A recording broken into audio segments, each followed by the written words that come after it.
Swirl, sniff, sniff, sip, sip, and spit. Once again, here we go. Swirl, sniff, sip, spit. While you drink, don't forget this tasting test.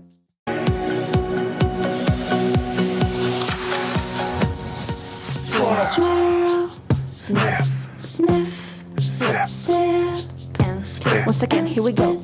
Swirl, sniff, sip, spit.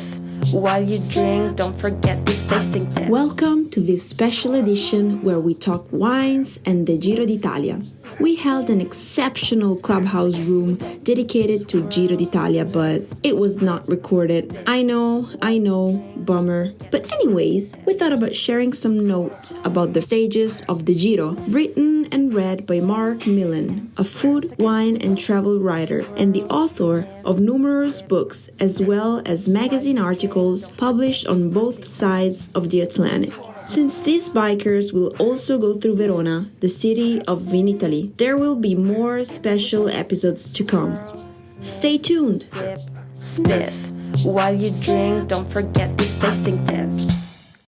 Sometimes the Giro d'Italia explodes into drama almost from day one, as it did in 2019 with the hilly prologue stage in Bologna. Or last year when by stage 3 the gladiators were already battling it out on the slopes of Mount Etna. This year's edition has been somewhat slower to come to a boil, but it has been by no means without its drama or tales of glory or woe. And all along the way there have been wines, good and sometimes great Italian wines, with which to celebrate or to console. Here are my reports for stages 8, 9, and 10. Stage 8, Foggia, Guardia San Framondi, 170 kilometers. At last, a straightforward stage that went pretty well by the textbook. Yesterday's stage 7 was another long day that took the peloton across Abruzzo and into Molise. Though there were a few bumps along the way, mainly in the wine country of Chieti, the sprinter and GC teams controlled the race well, and everyone seemed mainly content just to pedal at high pace to get to Termoli, where the action started. A sharp right turn, then a brief but fairly savage climb to the finish were the last obstacles, and on this final rise the powerful young Australian, Caleb Ewan of Lotto Soudal, muscled himself once again to the stage win. With 2 top podium results now under his belt, he wears the Maglia Ciclamino and is steadily accumulating the points to give himself a real chance of still having it in his possession when this year's Giro ends in Milan on Sunday, 30th of May. Today's stage starts at Foggia in Puglia, then crosses the Apennines, passing back into Molise and through Campobasso before heading into the Matese Mountains to climb the 20-kilometer Bocca della Selva. Then the long descent into Campania's province of Benevento before a nasty kick to the finish. I'm hoping that Peter Sagan, who has been there or thereabouts on some of the sprint stages, might be able to survive the big climb in the bunch and then distance his rivals at the finish, which I think could suit him. That wish is probably unlikely, and it could be another day for an opportunistic breakaway. But I hope he will get his chance. Sagan is a rider of such talent, courage and heart that I'd like to see him get at least a stage win, if not this, then perhaps another, in the days to come. From a wine point of view, stage 8 presents yet another embarrassment of riches. Grapes are grown on Puglia's Gargano Peninsula in the province of Foggia to produce good Sansevero wines, white, rosato and red, the best reds and rosatos, produced from Nero di Troia. The unusually named Cace Mite di Lucera is another wine worth seeking out, and not only for its curious name, which in local dialect means take out and pour in, an indication perhaps that this is a wine to enjoy with abandon. Molise's Campobasso province is a source of Biferno, produced mainly from Montepulciano with the addition of Aglianico, a wine that is becoming more widely available. Even our local co-op here in Devon stocks a good version. It is interesting to compare this blend of Montepulciano Aglianico with Rosso Conero's Montepulciano Sangiovese from up the eastern seaboard in Le Marche. The final destination of today's stage brings the riders into the heart of yet another important wine zone in Campania's Benevento, with the finish at Guardia San Framondi, a small town of Lombard origin. Guardia's importance at the center of the wine zone of Sanio, the name comes from the ancient Samnites, was given valuable international validation when it, together with Castelvenere, Sant'Agata dei Gotti, Solopacca, and Torrecuso, were chosen as the collective European wine city of 2019. The best reds come primarily from Aglianico. Whites are also noteworthy from old vines of Falanghina, Greco, and Fiano. As is still the case throughout much of Italy, many of the small growers here belong to an important cooperative winery, La Guardiense, which has 1,000 wine-growing soci, or members, owning and working vineyards all along the 40-kilometer valley. The cellar is extremely well equipped, and superstar winemaker Riccardo Cottarella oversees production. So I'm going to raise a glass of Falanghina del Sannio Guardiense, both to the wine growers of Benevento as well as to today's victor, whoever it may be. Stage 9. Castel di Sangro to Campo Felice, 158 kilometers. The first week of this year's Giro has passed by in something of a blur. Might it be all that virtual wine I'm drinking, I wonder? The riders who are still in the race have now cycled 1,252.6 kilometers across Piemonte, Emilia-Romagna, Le Marche, Abruzzo, Molise, Puglia, and Campania on roads that have varied from pancake flat to vertiginous and from inland mountains to the Adriatic. Today's stage takes to the highest mountains of Abruzzo, with 4 categorized climbs, including a savage finish on unpaved roads. It's exhausting just thinking about it, and there's still another 2 weeks to go. This first week of the Giro has also reminded me why this annual event captures the imagination of so many, not only across Italy, but around the world.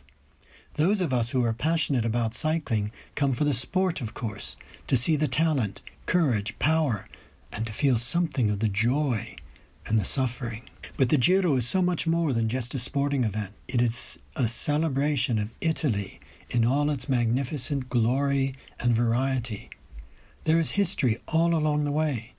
This year's Stage 1 began in Turin to mark the 160th anniversary of the modern Italian nation and to commemorate that Turin was the first capital of unified Italy. We traveled down an important Roman road, the Via Aemilia, from Piacenza to the Adriatic at Rimini. Over the past few days, the cyclists have gone through remote towns in the deep southern regions of Molise, Abruzzo, and Campania that trace their origins back to the Lombards, who climbed over the Julian Alps into Italy in AD 568 after the fall of the Roman Empire. This was by no means just a dark age. The cultural brilliance of the Lombards in Italy was recognized when UNESCO granted World Cultural Protected status to 7 Lombard sites across the country, including in deepest Benevento, yesterday's final destination. The Giro is a celebration of Italian culture, too. 2021 marks 700 years since the passing of Dante Alighieri, the poet who is considered the father of the Italian language since he wrote his Capolavoro, the Divine Comedy, in the vernacular, in Tuscan dialect rather than in Latin. The Giro will pay homage to him on a stage that runs from Ravenna to Verona. The Giro brings immense pride to the whole nation, to every single town and city that it passes through, and especially to those towns or cities which are graced with being able to host either the start or finish of a stage. And of course, there is food and wine in all its glorious regional and local abundance and variety. For these reasons and more, the Giro is loved by just about anyone who loves Italy, not just for tifosi of cycling. Yesterday, a breakaway group managed to slip away again, in spite of the close attention and high tempo that Ineos Grenadiers had put on the front of the peloton. Was it the high tempo that saw the previous day's stage winner and wearer of the Maglia Ciclamino, Caleb Ewan choose to abandon the race for good? Or was he injured? None of the breakaways who were eventually allowed escape were a threat to GC, and this gave the opportunity for another debutant Grand Tour stage winner, Victor Lefay of Cofidis, who rode to glory up the steep finish to Campo San Felice. Bravo, Victor. Bravo for the breakaways. They are making this year's Giro super exciting, and who doesn't love an underdog? Today is the first of 7 seriously hard days in the mountains, a day that will be spent entirely in Abruzzo, one of the most majestic and beautiful regions in Italy. There will be 4 categorized climbs with a mountaintop finish that will test the riders' legs and their hearts and minds as they endure a savagely steep 14% final rise on a strada bianca or unpaved road. It's almost certain that by the end of the day, young Attila Walter may have to relinquish the maglia rosa that he has worn with such pride over the past 2 days. But who will be in pink this evening? The high mountains of Abruzzo have traditionally been the domain of shepherds, who each spring bring their flocks up to mountain pastures following old, timeless tracks or trattori for the transumanza, the movement of beast and man to the summer pastures. Living with their animals through these months, grazing them on unpolluted pastures, fragrant with wildflowers, milking the sheep to make delicious pecorino cheese. The mountains of Gran Sasso are truly majestic, and today's cycling will also be hard and majestic. I need a majestic wine to go with a hunk of that good aged pecorino. Montepulciano d'Abruzzo is just the sort of wine I am looking for. Montepulciano d'Abruzzo at best, from producers such as Emidio Pepe, Valentini, Dino Illuminati, Masciarelli, and others, ranks with Italy's greatest reds and attracts elevated price tags as well. I'm looking for something humbler today. Montepulciano d'Abruzzo Biologico from Cantina Tollo, a cooperative winery that has brought prosperity to an otherwise impoverished land.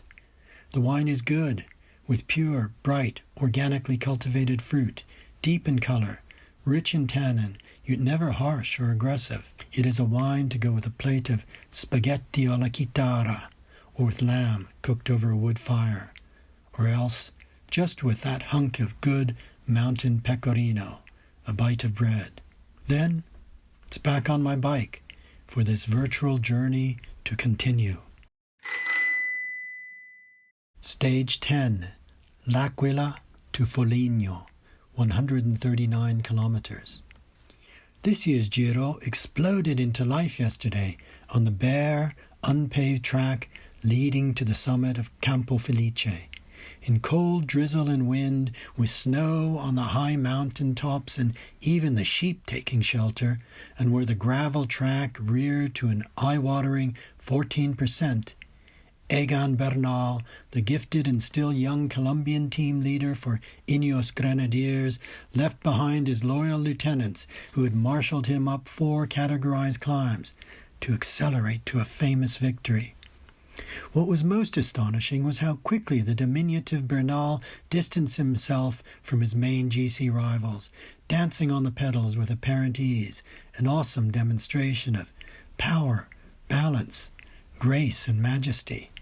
In so doing, he not only won the stage, he took over the Maglia Rosa as race leader and also inherited Maglia Bianca as the best young rider. It's hard to believe that Bernal, already a winner of the Tour de France in 2019, is only 24 years old. We are 9 days into a 21-day stage race, and there is still so much work to be done and so many factors that will ultimately decide the victor in Milan. Weather, injury, sickness, crashes will all give the race many twists and turns in the coming days. But for now, Bernal is the man to beat, and it will be up to his Ineos Grenadier teammates to help him to defend the Maglia Rosa. Today's route crosses the Apennines once more, from L'Aquila, capital of Abruzzo, situated at 714 meters above sea level, to descend first into Lazio and then finally into Umbria for a long and flat run to Foligno, a town strategically located along another important Roman road, the Via Flaminia, that once connected Rome with the Adriatic. I don't expect too much to happen today, certainly not the fireworks of yesterday. There will be a breakaway. The sprinters' teams will try and bring the escapees back in order to be able to contest the sprint finish on the streets of Foligno. And Ineos Grenadiers will demonstrate the team's collective strength and determination to protect the Maglia Rosa and bring their leader Bernal safely to the finish. Then, at last, a rare luxury. After 10 days of hard racing, a rest day tomorrow. The cyclists will have the chance to put their feet up, switch off mentally from the rigors they have endured, recuperate, refuel, and rejuvenate physically as well as mentally. Comfort food, I feel, is in order. For me, that would be a big bowl of something simple, perhaps zuppa di lenticchie, lentil soup made with lentils from nearby Castelluccio di Norcia, which are special enough to have their own protected DOP status. Simple, warming, and delicious, accompanied not with a simple wine, but with something rather more special, because after the days of toil, we've earned the right to savor a wine that will soothe and inspire. One of Umbria's greatest, Rubesco Riserva Vigna Monticchio, from nearby Torgiano, produced by the Longarotti family from old Sangiovese vines on the Cru Monticchio single vineyard. It's a special wine that brings back many fond memories. A wine like Bernal on that final steep rise that combines power, balance, grace, and majesty. A rest for me tomorrow, too. See you on Wednesday for the wine stage. It's going to be a corker. Swirl, sniff, sniff, sip, sip, and spit. Once again, here we go. Swirl, sniff, sip, spit. While you drink, don't forget this tasting tip.